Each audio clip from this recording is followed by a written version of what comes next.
Hello, everybody. Tom Davis here, America's Canine Educator. Thank you guys so much for following along. If you haven't yet, subscribe to my YouTube channel. We hit 10,000 subscribers last week. I'm super grateful for that. Thank you guys so very much. If you guys keep watching, I'll keep making stuff. My goal is to help you at home as the dog owner. And today I've been working online, my online students all around the world. And some common things are happening, and I wanted to address it here on YouTube today. And one of the biggest things that I think that we as dog owners, because I'm a dog owner first before I worked professionally with dogs, so I'm not being biased. I didn't just grow up to be a dog trainer. I was a dog owner for many, many years before I started doing things professionally. And the biggest mistake people are making with their dogs is they are not understanding the transfer between consequence and balance. And what that means is think about child psychology, think about human psychology.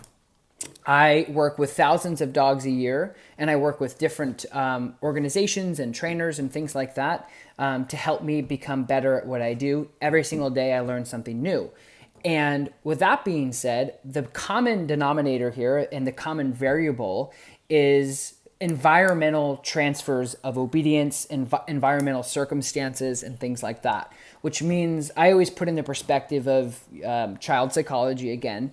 You're at the library with a child, or you're at the grocery store with a child, or you're at a Disney World with a child, or you're at laser tag. All of these things are going to change the behavior and probably the outcome of the behavior because of the change of environments. So I think it's crucial for us to have balance. And what that means is when we're out with our dogs, we don't want them to comply because it's boring out and there's nothing really else going on. I want them to comply in Walt Disney World. I want them to comply anywhere that I basically bring them, which has everything to do with obedience. And now moving forward, I think that I had a lot of different phone conversations today, and I wrote down some notes. And it's interesting enough to me to see the relationship between you as a dog owner with your dog, and then you as a parent or a brother or a sister, or even somebody that you're responsible for. And I want to talk about responsibility as a leader. I want to talk about responsibility as a dog owner and or a leader, or both, because I think that they're very similar and they're the same and they should be looked at as the same. And moving forward, it's interesting that when we're responsible for a dog, or we're responsible for a niece or a nephew or a child or our neighbor's kids or a babysitter, or if somebody just said, hey, watch my kid while I check out with my coffee, whatever it may be, we feel the immediate responsibility to say, I have to protect you no matter what. Meaning, if the child decides to then run across the street or try to run across the street, or, I don't know, get into the car with a stranger, or eat a piece of gum off the ground, we have no problem with correcting them. And when I talk about corrections, I talk about consequence. And when I talk about consequence, I talk about teaching the child that that's wrong. Why do we not pick up gum? Because it's disgusting and it could be yucky, right? Why do we not get into the cars with strangers? Because we don't know them. Why do we not cross the road without looking or asking for permission? Because you could potentially get hurt or worse. And so we have no problem loving our child. We have no problem also consequenting our child. And everyone applauds and says, good job. I mean, your child is just going crazy. They're going to get hurt. However, when we love our dogs, we for some reason opt out and drop the ideology of corrections or discipline with our dogs.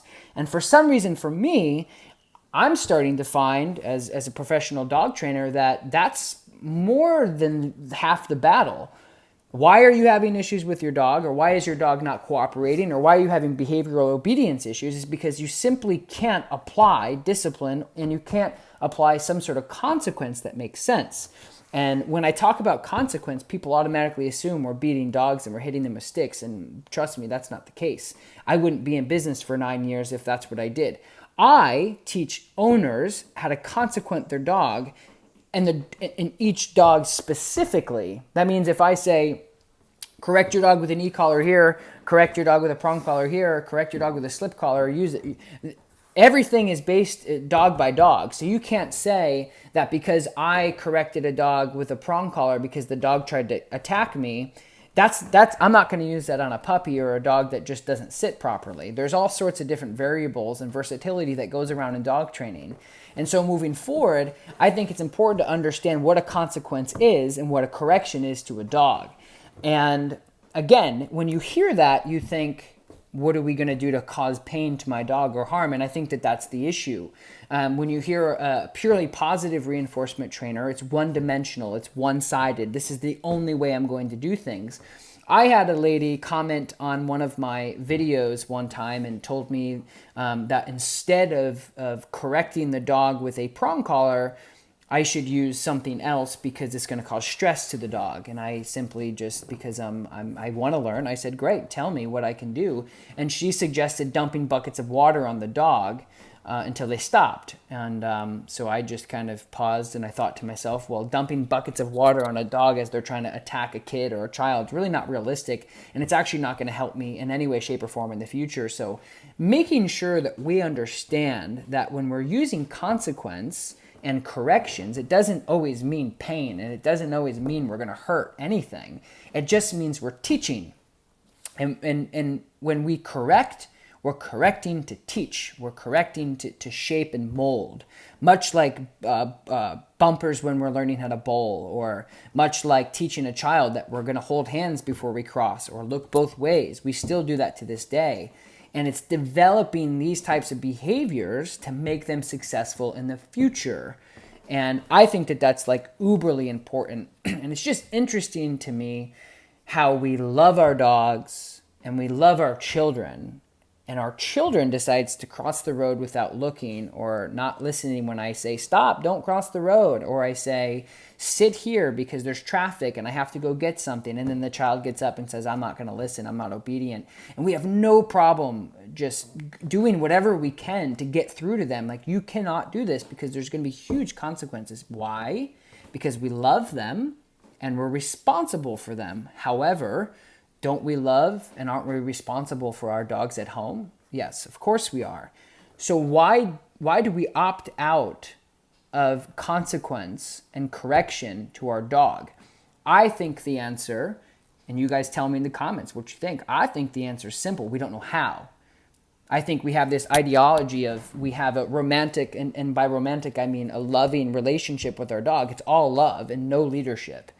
I love you, but I'm not going to teach you right from wrong. I love you, but I'm not going to correct you when you run across the road. What if they get hit? You're going to feel real sorry you didn't teach them what recall was with a consequence. And so we opt out of discipline and we opt out of correction with our dogs, although sometimes we say we love our dogs more than our children. And I think that that's a huge problem in society and dogmanship right now that we're dealing with. And I urge you guys out there to learn a little bit more about dog psychology and how they learn. I can give you 2 dogs right now that if I had young puppy running around going crazy, my older dog would turn, grab the puppy with her teeth and throw the dog on the ground and growl and say, stop, quit the you-know-what, and she would. That's a correction, right? A dog showing teeth to another dog, that's a sign of a correction. That's pressure. That's rattlesnake. Get away from me. I don't like you unless boom, right? So we have to understand the ideology behind consequence and pressure for dogs because they're not going to learn any other way. Are there other ways? Sure. But is it going to take you 6 months to a year and probably not be effective? Probably. And what that means in a human transfer psychology is when we teach dogs with avoidance and I'll just say avoidance because that's the biggest thing. It doesn't actually correct it. Meaning you just ran across the road and didn't look twice. You're going to go to your room when you get home and that's it. And then the kid comes home and says, I don't want to. I'm out of here. And if you don't, what are you going to do? You're going to, oh, no. You have to learn. I have to give you a consequence for this because I don't want you to do it again. I do not want you to run across the road and potentially get hit or killed. And if you're not going to listen to me telling you go to your room, guess what? If you don't go to your room, I'm taking your iPhone. And if you don't learn from that, then I'm taking your iPhone for good. And you can bet your butt that they're going to go into their room and comply, because you're giving them pressure and you're giving them a consequence. So remember that moving forward, that when we're responsible for our dogs, they're never going to leave our insight. They're never going to leave our zone of teachings. They're never going to leave this, what are we doing next? What are we doing next? Kids will. They develop, they're 16, 17, 18, 19, 20. They're going to move off and make their own decisions of what they think is right from wrong. And you have no say over that. Dogs don't. They sit right where they're at and they learn from you. And if you are not giving proper guidance and proper corrections through the whole process, you're going to have a very confused, a very neurotic, potentially, a very stressed out, insecure dog, because you as a dog owner aren't making the right decisions for the dog and you're not teaching them things. And again, when we talk about corrections and consequence and discipline, it's a correction is if you spelled something wrong on spell check, it's going to say, you spelled this wrong, this is how you do it. Why? Because next time I want you to learn how to do it so I don't have to tell you again, right? So when somebody says, how do you spell this? You're going to go, I know. So when your child tries to cross the road, they say, wait a minute, I got to look both ways, because last time somebody took my iPhone away because I didn't look both ways and I could potentially get killed. So turn up the leadership, turn down the love a little bit. And if we want to love our dogs like we love our children, then we need to start correcting them and giving them discipline, just like we would our child. And it just boggles my mind how we just let that escape and we opt out of consequence and corrections for our dogs, but we have no problem doing it for our children in many, many different ways, and everyone applauds you for that. So just think about that. The reason why your dog probably isn't listening and acting out and doing the things that you're not doing is because your consequence to the dog either don't make sense or they're just not existent. And I urge you out there, I deal with dogs on a regular basis. Many other trainers do. And like I said, I was a dog owner way, way, way before a dog trainer.